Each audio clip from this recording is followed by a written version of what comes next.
and software give these ways of storing data internally and externally. What are the two domains of medical informatics? What's the full meaning of EMR and EHR, and differentiate them? Give 5 examples of EMR, mention components of EMR, list challenges of using EMR and how to mitigate them, disadvantages of EMR, and how to use secure data when you store it. So my responses, I want to define medical informatics. This is medical informatics is a scientific field that deals with the storage, retrieval, sharing, and optimal use of biomedical information, data, and knowledge for problem solving and decision making. The uses of medical informatics include its use in electronic health record, also in use in clinical decision support system, also important in telemedicine, also in health information exchange, personal health record, medical imaging informatics, data analytics, and predictive modeling, also very important in medical research, healthcare administration, and evidence-based medicine. The C is what is a hardware and software. Examples of which the hardware is a physical component of a computer system or an electronic device. Examples of hardware: central processing unit, the motherboard, the hardware, the random access memory, power supply unit, keyboard, mouse, and monitors. While the software is a set of program, procedures, or routine associated with the operation of a computer system. Examples are the Windows, the Mac OS, the Linux, Microsoft Word, Google Chrome, VLC, Media. These list ways of storing data internally and externally. For internal storage, that's within the device, we have the random access memory, that's the RAM, or the solid state drive. While for external storage, that's outside the drive, external hard drive, and USB flash drive. Then what are the two domains of medical informatics? Those are the clinical informatics and public health informatics. Then what is the full meaning of EMR and EHR, and to differentiate between EMR is an electronic, means electronic medical record, while EHR means electronic health record. EMR is a digital version of a patient paper chart that is within a single healthcare provider, while EHR is a more comprehensive digital record that includes patient health information from multiple healthcare providers.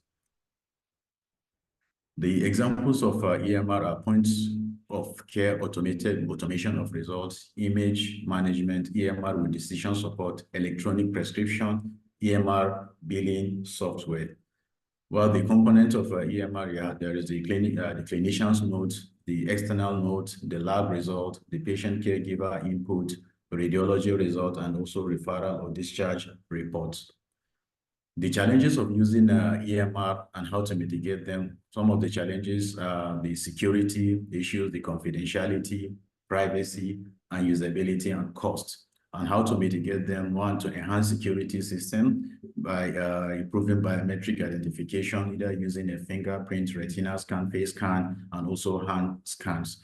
Also, data should be end-to-end encrypted, also end-to-end security, and there should be access control, so that restricting only to restrict people that are that really need to enter those to see those data.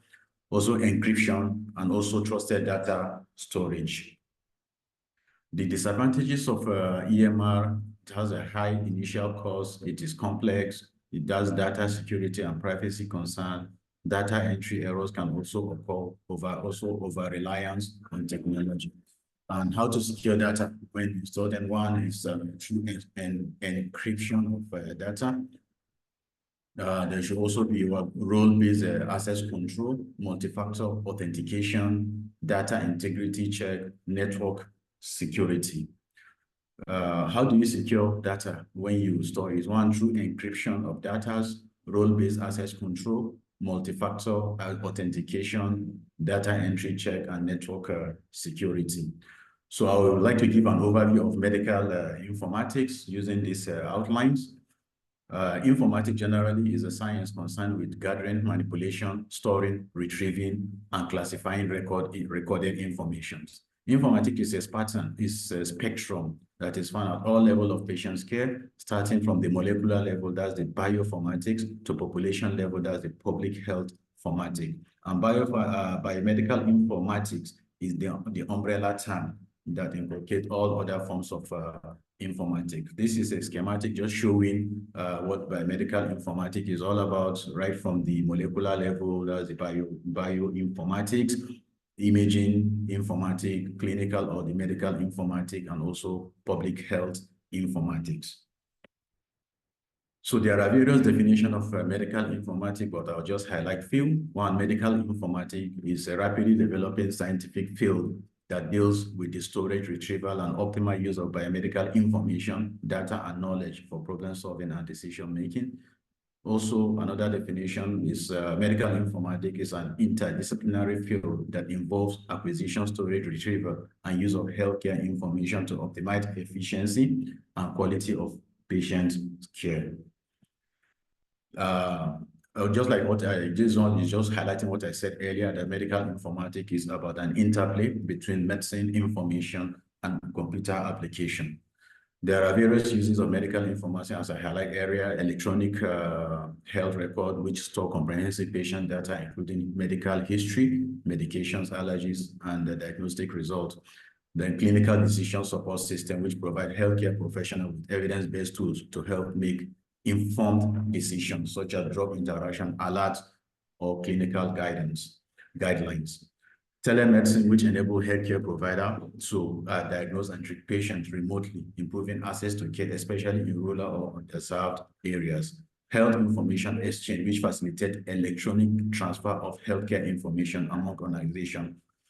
While personal health record, which allow patients to access their own health record and manage their health information and to participate more actively in their care. They will also have medical managing informatics, which support the storage, retrieval, and analysis of medical images, such as X-ray, MRI, CT scan, integrating them with patient's record.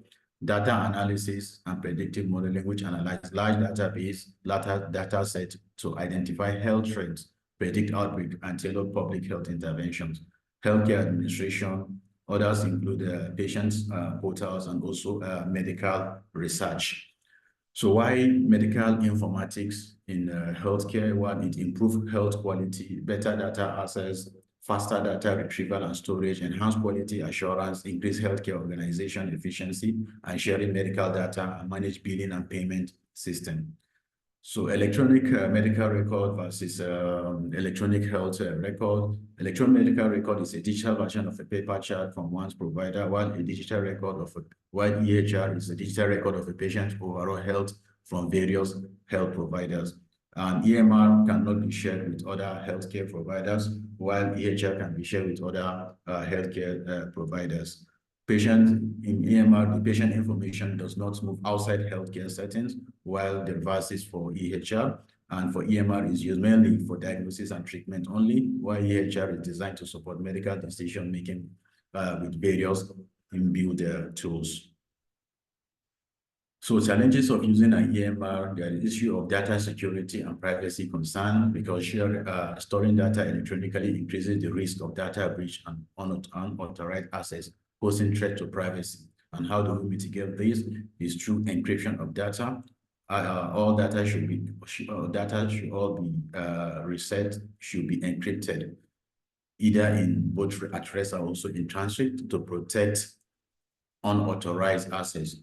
Also to implement strict rule-based access control to limit who can access the sensitive data, and also regular security audits and vulnerable assessments. Also, other challenges are the technical issues, and downtown system can actually experience technical failures such as crashes, low performance or network outages, disrupting patients' care. How do we mitigate that? Is through implementation of redundant system and backup power supplies to ensure continued operation during outages, regular maintenance to prevent system failure and optimize performance. Other challenges also high implementation Chief, costs. you have 1 more minute. Okay, thank you. I'm rounding up now. And how do we mitigate that? The plan is toward phase implementation, seek government incentive or subsidize where available.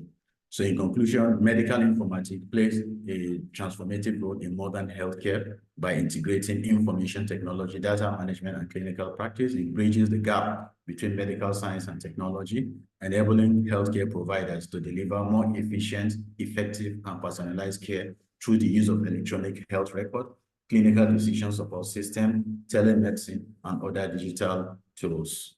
So thank you. Wow, thank you so much, Dr. Aminu, for that beautiful presentation, and you kept the time. Thank you so much, ma'am. Thank you so much. Okay, please. We'll take comments and questions from our participants first now, and then later our teachers. And let's keep the thanks coming on the chat. Let's keep the thanks coming. Okay, so Dr. Ifama is saying, thank you so much for the beautiful presentation. Please, what is redundancy system? And Dr. Raleigh is saying, thanks for the beautiful and apt presentation. Okay, Chip, can you react to that? Okay. Well, when I'm discussing about redundancy system is one for a patient and trying to mitigate the issue of the security. Sorry, let me.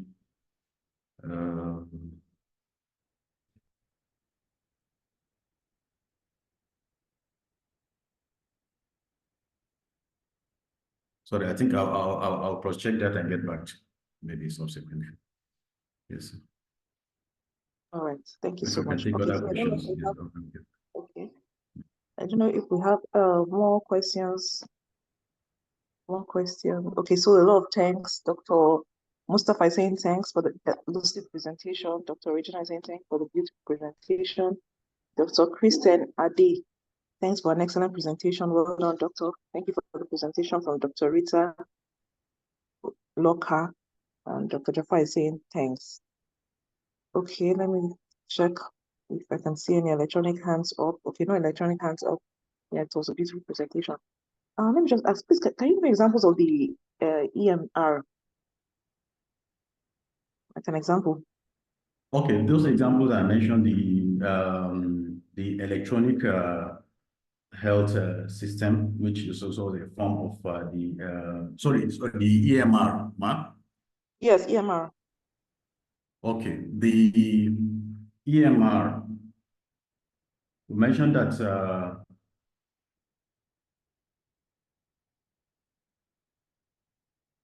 like there is the billing system. One, it has the billing system, and this can actually help in terms of the billing the patient and make it much easier. Then we also have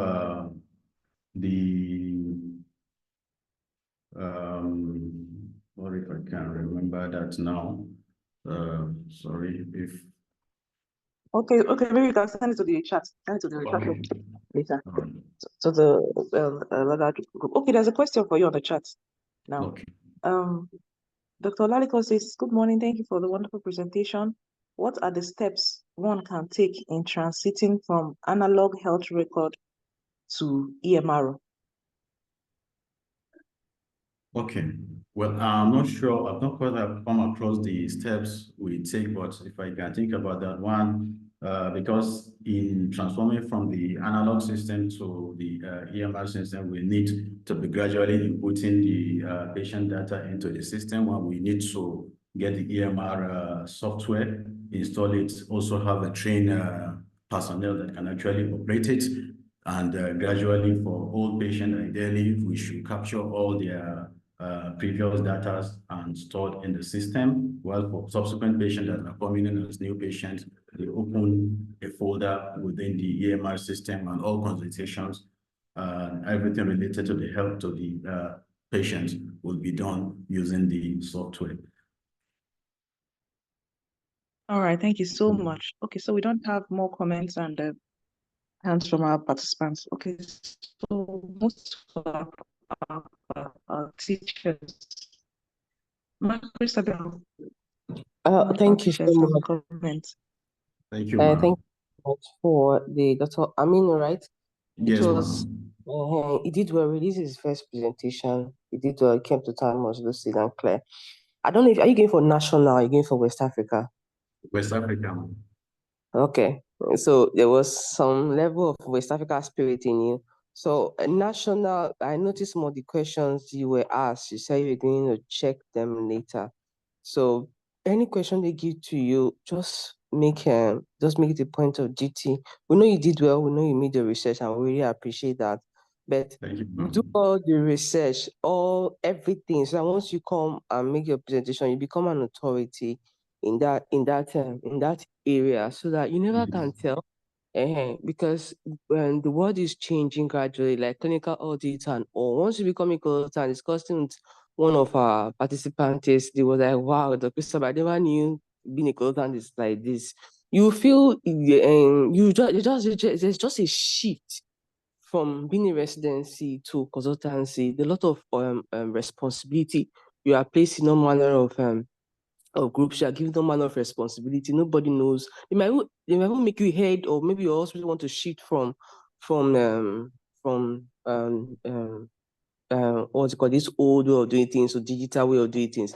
And they might just make you the head of the committee. And because you've done something like this, it will be easy for you to just carry out your responsibilities so well. As a consultant, you like everything. So please, those stuff you say you're going to, and Dr. Kelly, what are those stuff you say we're going to look up again, so that we can quickly trash them up here, because we'll just benefit from this discussion, so that whoever listens to this video will know it, because not everybody is on our WhatsApp group. What are those questions again? Let the house attend them. Okay, so one of the questions was, what are examples of EMR? And then the other question was, how do you transit from analog health record to EMR? Okay, so I don't know. I think that we have a lot of talented people in this group. So I think somebody can, if we got this a discussion, everything is not on the presenter, it's a discussion. So I don't know if anyone can quickly come from the participants. Let somebody make attempt. If there's no attempt from the participant, then a facilitator will come up and answer it. We'll have a lot of national candidates. I can see Mustafa Mohammed. I can see Fagbemi. So they are going, I can see Maduka, they are all going for national exams. So I'm sure they've internalized a lot of some of these things. So please, Lawrence, yes, I almost forgot Lawrence is going for exam. Lawrence, go ahead, please. Okay, good morning, man. Good morning, the presenter. As always. Yes, I've attended the update in National before about these examples of EMR. And the examples they gave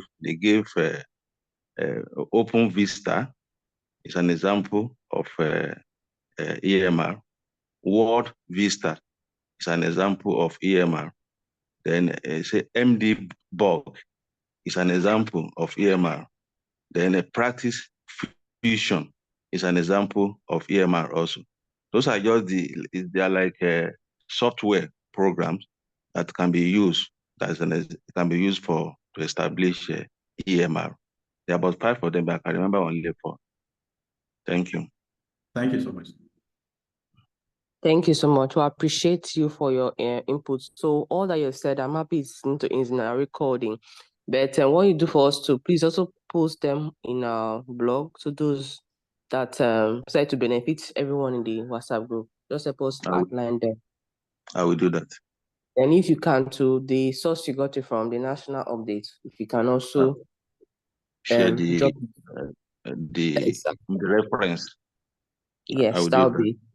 Thank you so much. I appreciate you, Dr. Lawrence. Been quite wonderful. So the second question is how to integrate from analog to digital. I don't know if anyone can quickly make an attempt.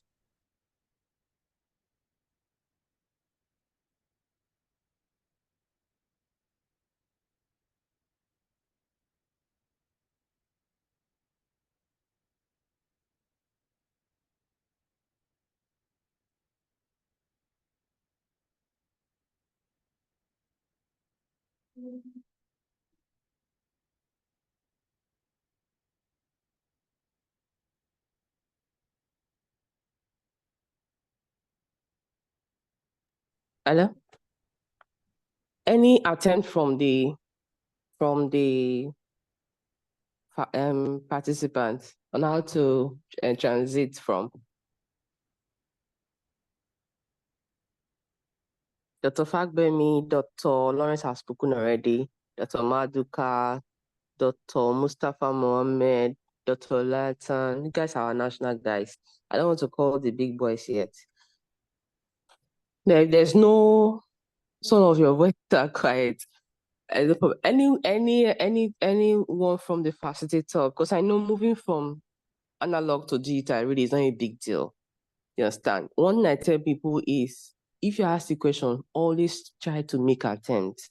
Just try. I remember when they brought, I think one of these EMR questions now is, I didn't even know what they were talking about, but I was just talking and I realized that what I was saying was making sense. I continued along that line. So please just keep talking. If you're, just imagine your facility, you have a hospital and you need to migrate from analog to digital.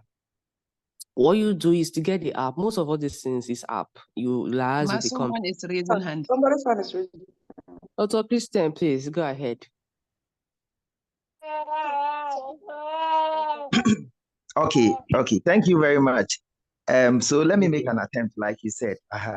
So I believe if you are working in a facility where you are doing paper-based records and you decide you want to move to a digital space, what you need to do first of all is to try and set up a committee in the hospital where people with different expertise would come on board. So you get somebody from the clinical care area, maybe a doctor, a nurse, a pharmacist, a laboratory technician. You get people from health information systems. You get people from audits. You get people from accounts.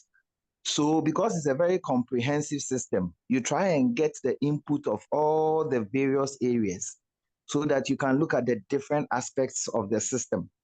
And then you would have to get the support of management, especially regarding the amount of resources that will be committed to such a project. Because like he said in his presentation, the initial cost is really high. So you really need top management to support the initiative. Then most of the time when you are about to implement such a major system, you don't do it wholesale all at once. So you can decide to use maybe one unit, or if it is a big organization that has facilities spread across different locations, you can start with one particular location where you do a sort of a pilot study so that you would see the teething problems, because you don't want to implement a system across the entire organization, and if there's a problem, everything crashes. So you will do this for a period. The committee will decide, let's do this for maybe 6 months or 1 year or 3 months or whatever time period you decide. And then when you see all the problems, you address as much of them or as many of the problems as you can, before, when you are satisfied that this is going to work and that you have put in place some checks and balances, then you roll out the whole system across the entire organization or the different facilities if you have multiple locations. Then lastly also, since you were already doing a paper-based record-keeping system, you don't want to lose all that information. So you can hire a number of the staff so that they can scan all the paper-based records into a file, and then you will attach it to the new digital system so that you do not lose relevant information, and that continuity of care can be smooth. So at least with regards to how you would transition from a paper-based system to an electronic medical records, these are some of the few ideas that I can share. Thank you. And those are wonderful ideas. Thank you so much, Dr. Christian. Those are quite wonderful. So thank you. So there's a statement he made. Anything with forming anything, you must have a committee and you must get a rep from all the different departments. Because no matter what, all the departments will key in their details and they will be the one to spearhead whatever need to be done for their particular department. He said quite a lot of useful things. So please, what he said makes sense. I think that's it.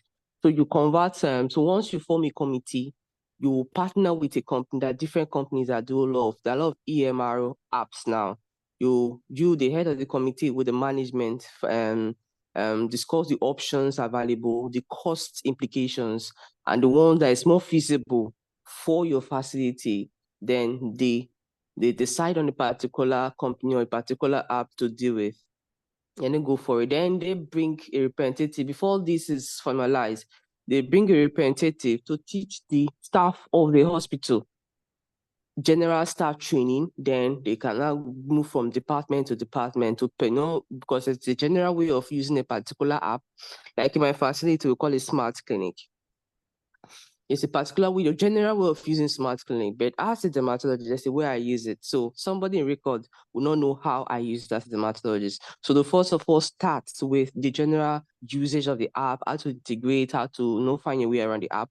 Then, but the most important thing when you're selecting such app, you make sure that it is user-friendly and not bulky, something that people can easily navigate through and find their way easily without asking for help often. So make it to be, I have a very wonderful user interface. Then the general training of all the staff, then department by department training, then subspecialties training. So this training is something that will start off and there will be retraining and retraining and retraining. And there will also be a monitoring and evaluation team to know how effective this app is, what are the challenges, and how would you negate these challenges? Because if you're moving from analog to digital, there'll be a lot of challenges.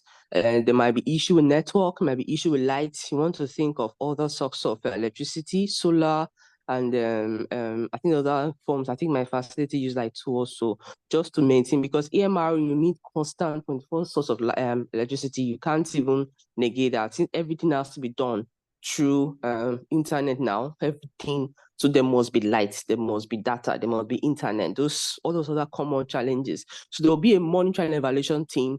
There will be a team that will be on ground trying to, especially from the company. That's why you partner with the company, because they want to be sure that the facility doesn't have any challenges. So regularly, that initial time, they'll be around monitoring the usage of the app, and if there are any challenges, they quickly resolve it. Not that the company is based in Lagos and the hospital is based in Abeokuta let's not say Abeokuta, based in Enugu, which is the distance. So before the company rep will come to Enugu, a lot has happened already. So that will negate this, a smooth transition from analog to digital. So a representative of the company should be around for the first 6 months to help negate some of these challenges. Then there's a monitoring and evaluation committee that also help to monitor the usage of the app among the staff and even among the patients too, and other members of the hospital committee, to be sure that these are done properly. These are used properly and all the challenges are quickly resolved. I think that's basically that.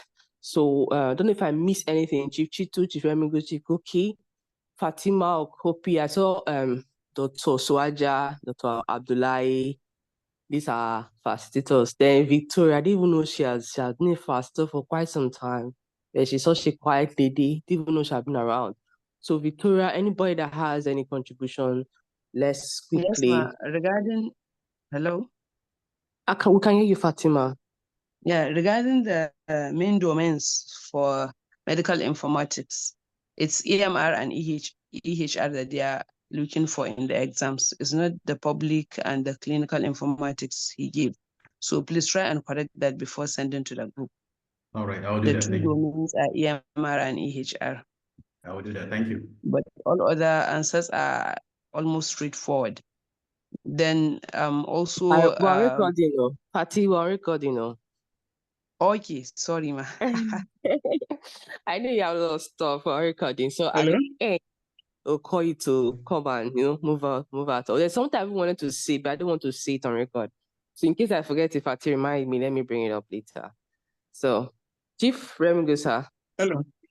Yes, Yeah, sir. right. Thank you. I've actually enjoyed this discussion, and this last part, there are a lot of practical things actually. I think one of the things that you might have missed during your discussion was that it's actually better to first look at places where it's done, where established centers where they're actually doing it and doing it flawlessly, and understudy them. Maybe you can send delegates from your ICT unit to go and understudy them. Okay, look at, there are so many of the, for example, you've talked about Smart Clinic now. So some other hospitals use different ones. Okay, so one can understudy the different ones, first of all, to see which one is better, or which one is preferable, or which one is more user-friendly, or which one has been more successful in the different places that that they are being used, established places where they are being used. So you can understudy that, see how they established their own, see the problems they had, how they were solved, you know, before one jumps into them. So that's one of the key things that I felt that maybe we omitted that I wanted to impute. Then, of course, definitely sometimes this migration might take a long while, depending on the center, depending on the staff available, depending on their willingness to accept the change. In fact, one very important problem that I noticed is there's even this inertia to accept the change amongst almost everybody, especially doctors. You know, people are like, oh, what's all this one? There'll be this problem, there'll be that problem. They will start listing all the problems. And they are very correct, because those problems will continue to come up. Okay, so even education, you know, orientation, before one starts is very, very key. You need to get everyone on board, make sure that everybody has accepted or is now ready to move to this new thing. And of course, I think we'll never overflow the issue of training and retraining.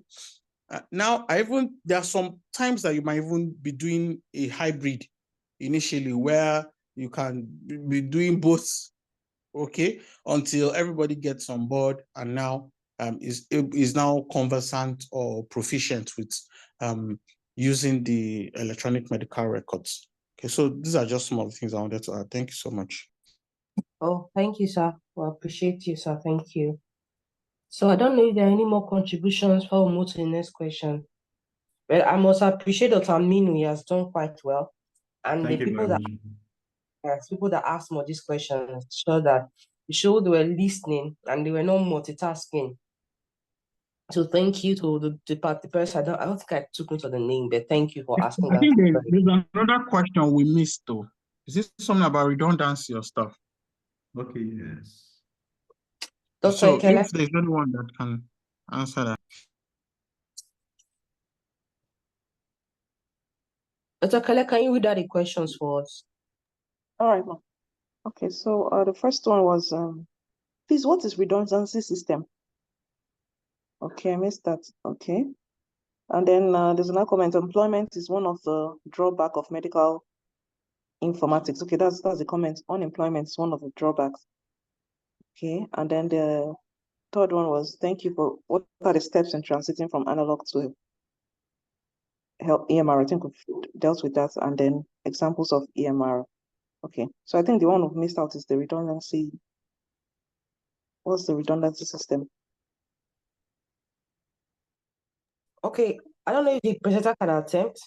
Let's quickly. Dr. Aminu. Yes, ma'am, I'm listening. I actually, that's part of those ones I say I get back, because I think I need to go through where I got it again from. Yes, ma'am. Yeah, no problem. The discussion, you've done well. I don't know if anybody can come in to help him.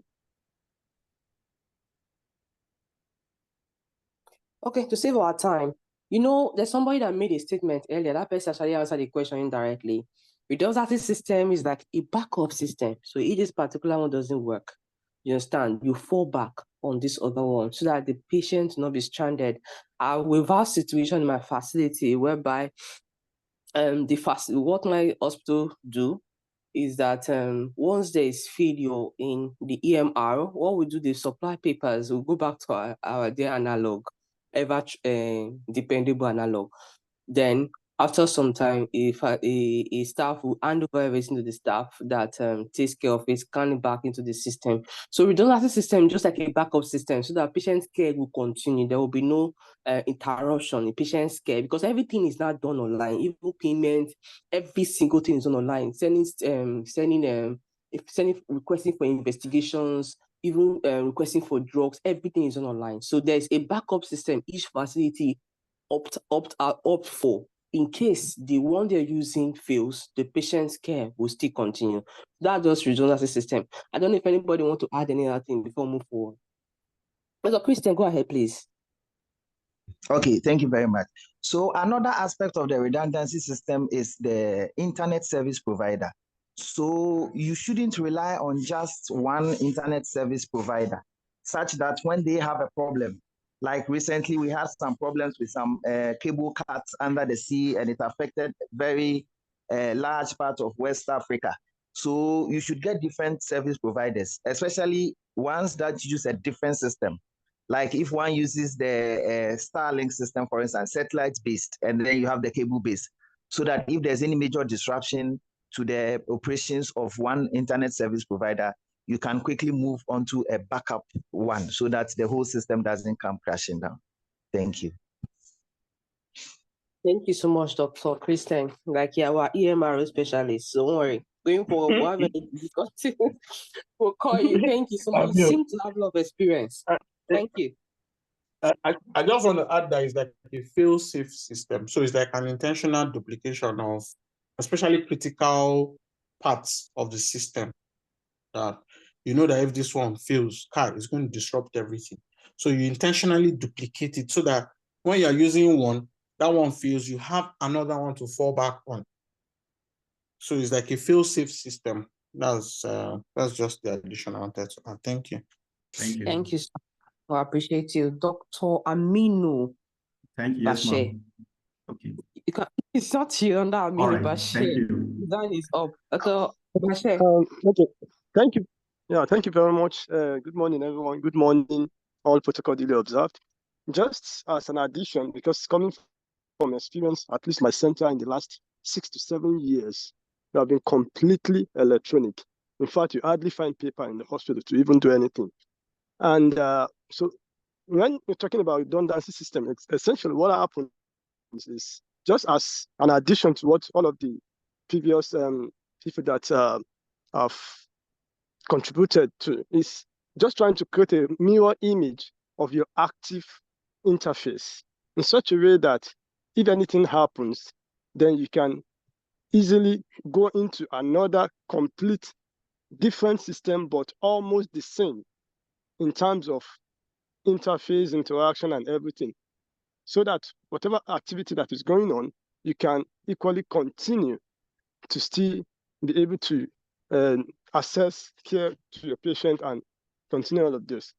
And a very important aspect to it, what we've been able to do in my center is that it completely go non-internet based. It is an intranet based system in such a way that nobody even needs to use internet, because internet is definitely unreliable. So it is within the perimeter of the hospital, on your phone, on your laptop, on your tablet, you can access it, and you can even do whatever you have to do without necessarily having to sit down in front of a system. So you're trying to create that mirror image. And what most of the software developers, what they do is they have a main domain that is the real one you are using, but they have another backup that is of slight modification to what you have. And each and every time when there is something that goes down on the main one, they just immediately switch onto that so that activity goes on while they quickly work on that. And everyone could be prompted on their system that they can easily go back to this maybe the next day or the next few hours and all of those. EHR has a whole lot of things, just as the previous people have talked about. There is always that inertia and everything. In fact, initially, the people in my center, those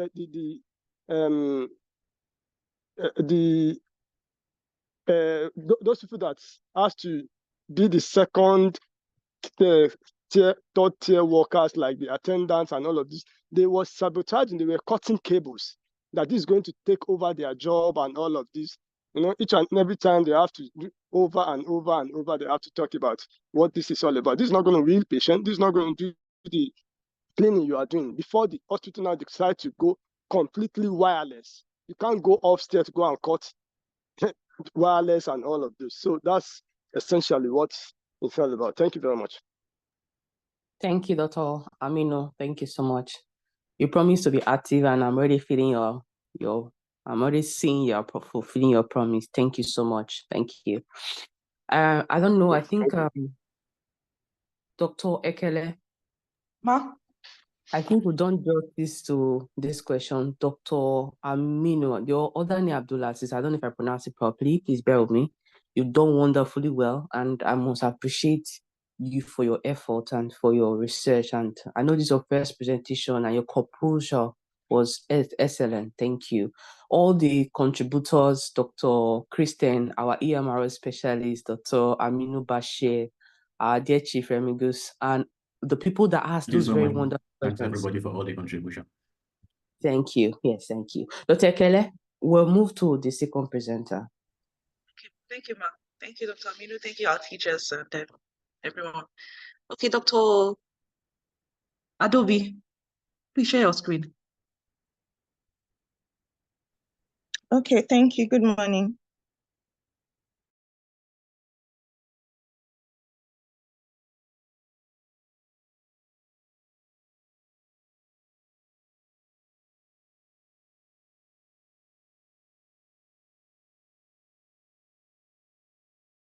For now, we can see your beautiful face. Okay.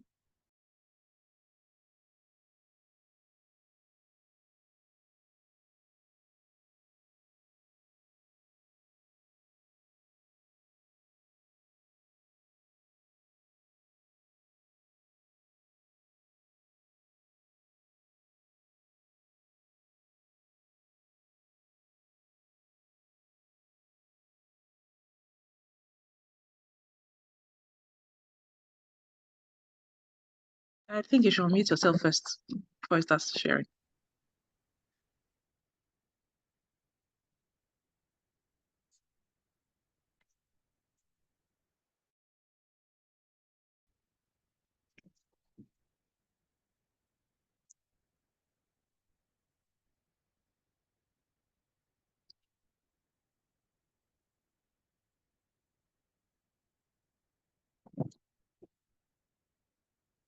Okay, Dr. Keller, can you see my screen? I can see it. Please go ahead. You have 10 minutes. Okay, good morning, my chiefs and colleagues.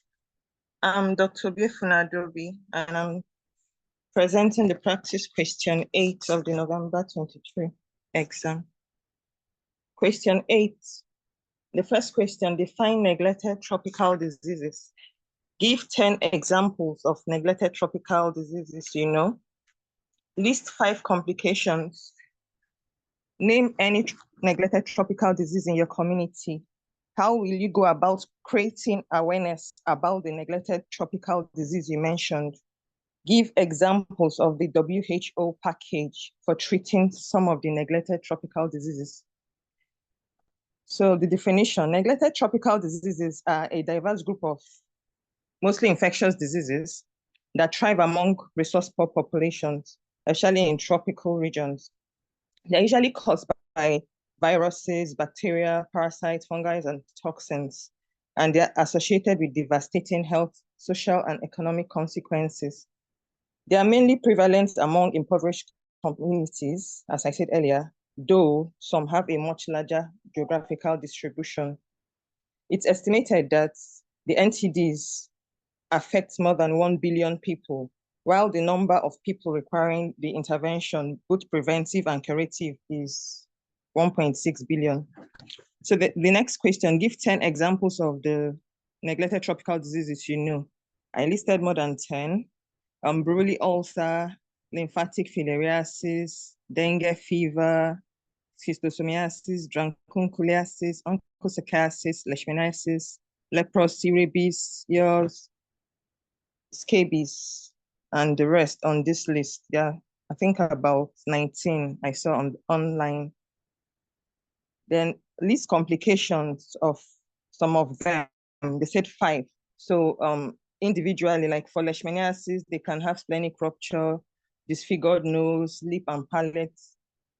In schistosomiasis, they can end up with bladder cancer. Leprosy can lead to disfigured face, limbs, hair loss. Filariasis results in lymphedema, elephantiasis, hydrocele. Onchocerciasis results in chorioretinitis, open-angle glaucoma. Buruli ulcer, they may end up with metastatic lesions or osteomyelitis. Dracunculiasis can result in cellulitis, abscess formation, sepsis. Tinniasis or cysticercosis can result in decreased vision or blindness eventually and heart failure. So the next question, name any neglected tropical disease in your community. And for my number, so I chose urinary schistosomiasis, which is common in some areas there. So how will you go about creating awareness about this neglected tropical disease you mentioned?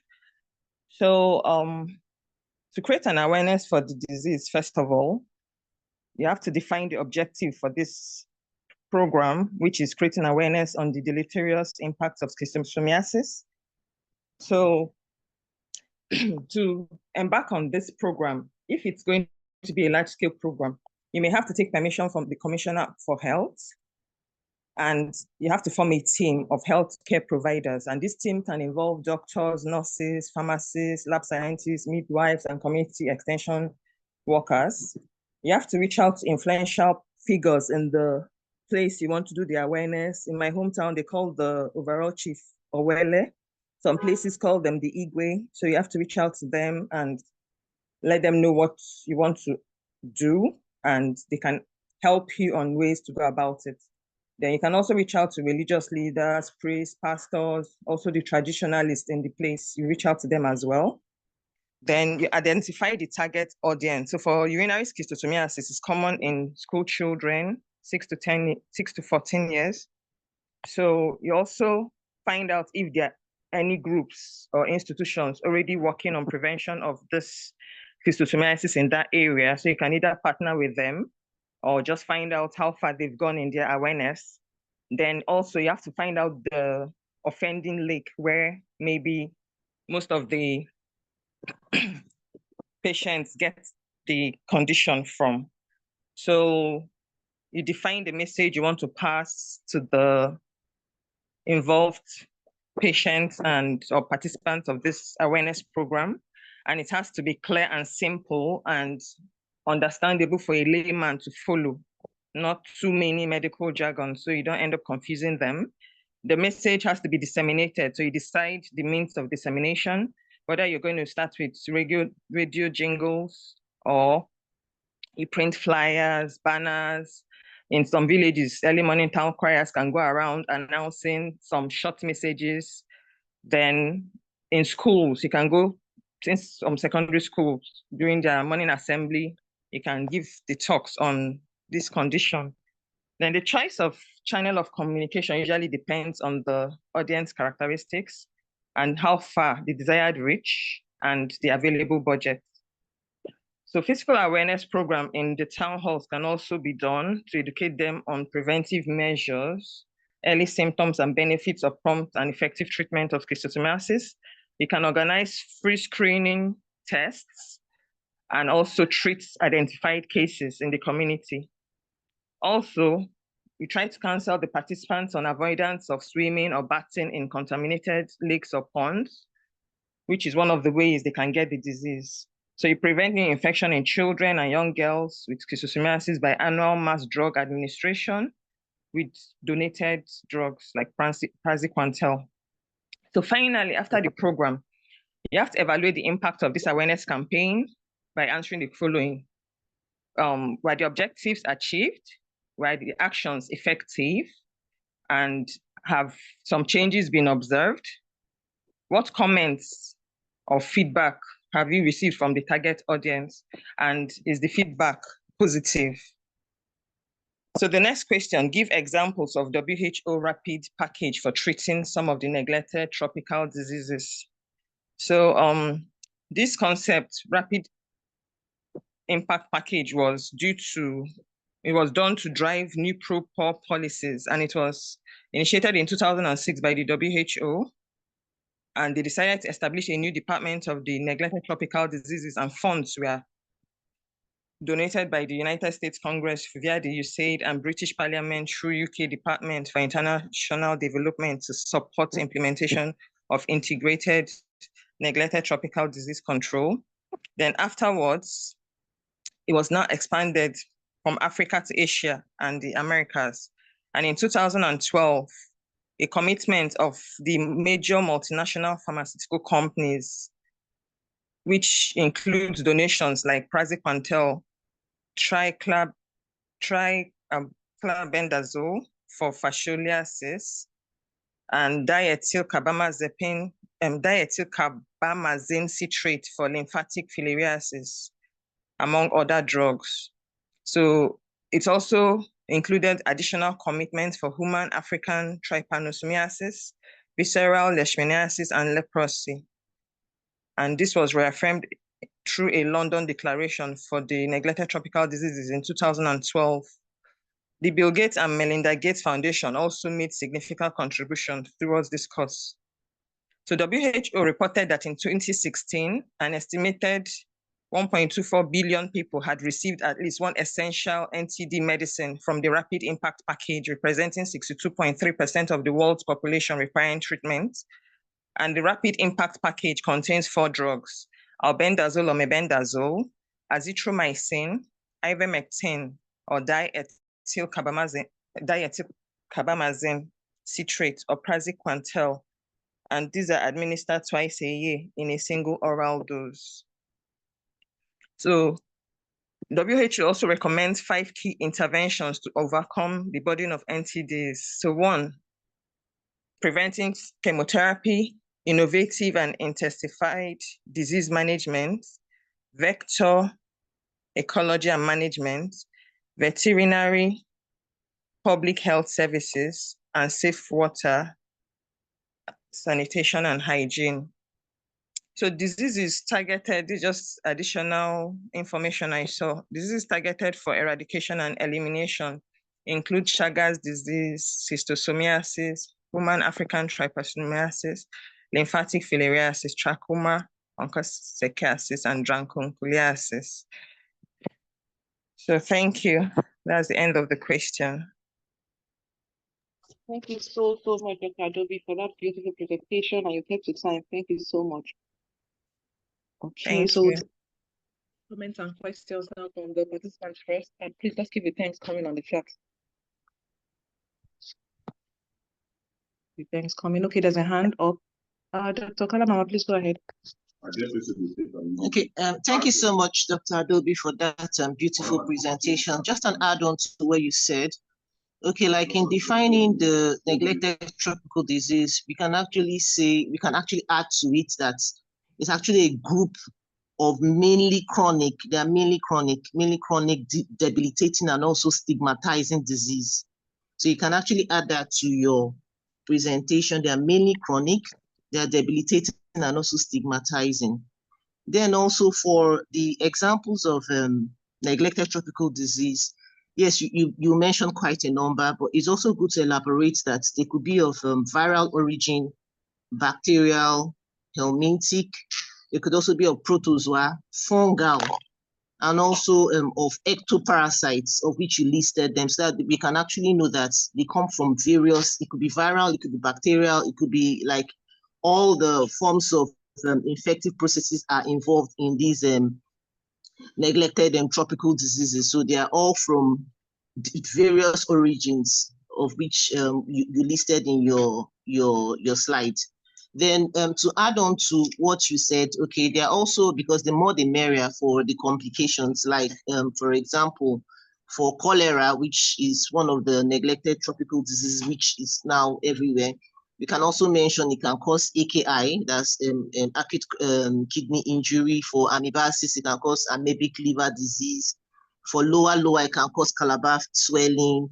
Also, the African trypanosomiasis, it can cause cardiomyopathy, megacolon, conductive abnormalities. Then for this, the liver fluke, that's for the liver fluke, we can actually say it causes lung fibrosis, you understand? And then pulmonary, that's schistosomiasis, it causes portal hypertension, lung fibrosis, eosinophilic pneumonitis, and also pulmonary hypertension. So these are like add-ons. Then for the lymphatic filariasis, that can also cause a mastocytic reaction, especially when you administer the medications to this patient. And also they can predispose the patient to testicular mass, hydrocele, filarial fever, and also these are like additional things, like, because the more we say, the merrier it becomes. We can remember more in case we sit in exams. Thank you so much once more. You did an excellent presentation. Thank you. Thank you, ma'am. Thank you so much, Dr. Kalama, for that wonderful addition. Okay, so there's a lot of thanks for you, Dr. Toby, on the chat. Dr. Abimbola is saying thanks, Dr. Yahaya is saying it's a beautiful one, thanks, Dr. Ifomaide, Dr. Charles Okorie, Dr. Christian Ade, thanks for an excellent presentation, well done. Dr. Rita Lako saying thanks, Dr. Ibi Kasidi. Okay, Dr. Ifomaide is adding, simply put, neglected tropical diseases are a group of infectious diseases that are endemic in a number of developing countries, including countries in the African region. So Dr. Mamodu is saying thanks and is asking, is cholera an NTD? Is cholera a neglected tropical disease?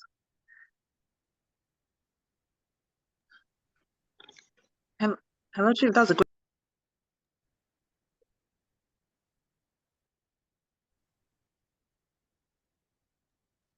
Okay, let me comment, since I mentioned that when I was with disease, cholera was one of the listed diseases that I saw there. Okay, thank you. Okay, I think snake envenom is also part of it. So there's a hand of Dr. Becky, please go ahead. Okay, good morning to our teachers and everyone. Thank you, Dr. Adobe, for the presentation. To contribute to the complications, I think we can look at it from broad perspective. So it has a psychological. Okay, let me start with the medical complications. So there could be systemic involvement. While we have a number of them that have more like what we call them skin NTDs, they could also be systemic complications, like in Chagas disease, having cardiac disease. Then you can look at it from the economic effects. So the cost of seeking medication, like what one of the speakers just mentioned, that they are often debilitating and they are chronic. So seeking help and health care over time can have a negative impact on cost and even productivity. So patients with river blindness could have that can affect their productivity at work and even at the family level, and even high cost of managing these diseases by the society, the local and global community could also have an economic implication. Then you can look at it from the psychological aspect. Most of these NTDs have debilitating effects, and that could cause social isolation and even stigmatization. And that could result in depression, withdrawal. And the aspect of disability, so like blindness in onchocerciasis, in leprosy, where some of them may have amputation, also amputation of their digits, and even inability to walk in patients with Buruli ulcer. Those can be some sort of disabilities that can have negative implications. And the social impact for patients, even patients with leishmaniasis, leprosy, this can have social impacts in relationship with, besides people that are even family members and spouses, and some of them, it can negate their possibility of getting married. So we can look at it from this aspect. And like what one of the speakers just mentioned, we can group them so that we can be able to mention like 2 or 3 as bacteria, viral, protozoa, ectoparasite, venom. So that's where your snake envenomation comes in. Fungi, your mycetoma, your subcutaneous mycosis, and even deep mycosis. Thank you. Wow, thank you so much, Dr. Becky Obasi, for that beautiful addition. Okay, so now we'll go over to our teachers, Dr. Christabel Ma. Oh, thank you, Dr. Adobe. Didn't go below expectation. Always quite lucid in your presentation. Thank you so much. That was wonderful. You did a wonderful job. I must appreciate Dr. Kalamama and Dr. Becky for their excellent contribution to the topic. I think between these three persons and other questions and comments, we've done justice to the question. But I don't know if any other person have any. Dr. Aminu, go ahead, please. Okay, thank you very much for the presentation, Dr. Adaobi. Thank you very much. I think just from what the previous speaker has spoken about, to talk about the complication, it's usually very nice to try in a way to classify, if possible, like trying to tell it in the fact that it could be medical complication, it could be some economic complication, talking about some of those medical complications, listing those ones that all our teachers have mentioned. Then the economic impact, just what the previous speaker has just talked about, inability to go to work because of stigmatization and all of those, and the economic burden it could have.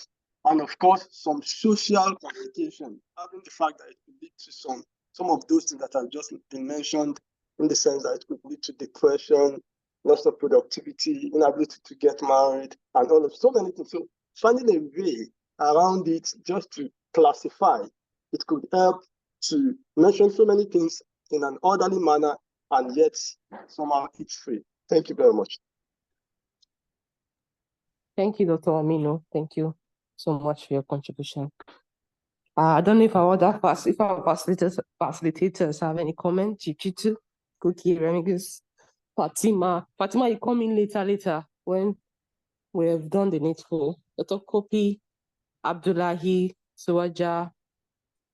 This Suwaja, I keep calling this guy Suwaja. Dr. Victoria. Chief, I'm still seeing a hand that is up, Dr. Amino, or has it spoken? It's hold on. Okay.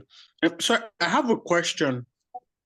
I don't have the answer to it, but I don't know. I just felt as if the package, because they said list packages or something. I don't think I actually heard packages being listed. So I don't know if someone can clarify that part. Thank you.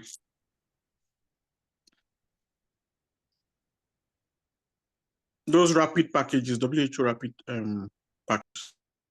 Okay, thank you, sir, for your question. Online, I saw only one rapid impact package. I don't know if there are many, but the rapid impact package is just a combination of 4 drugs which are given as prophylaxis twice a year. As I listed them: albendazole, omeprazole, azithromycin, ivermectin, or diethylcarbamazine, and praziquantel. So this was the package I saw. So I was hoping maybe if infectious disease specialists here know more packages, then they can maybe suggest, and I'll add to my presentation, sir. All right, thank you. That's just what I wanted to raise. Thank you. Oh, thank you. Dr. Becky, this is a new hand. Yes, ma'am. Yes, go ahead. Thank you.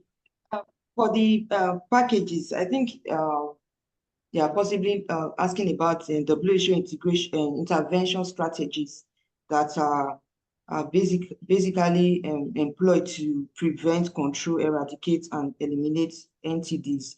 And they include the innovation and intensify disease management and the prevention chemotherapy. That's where the one she mentioned falls into.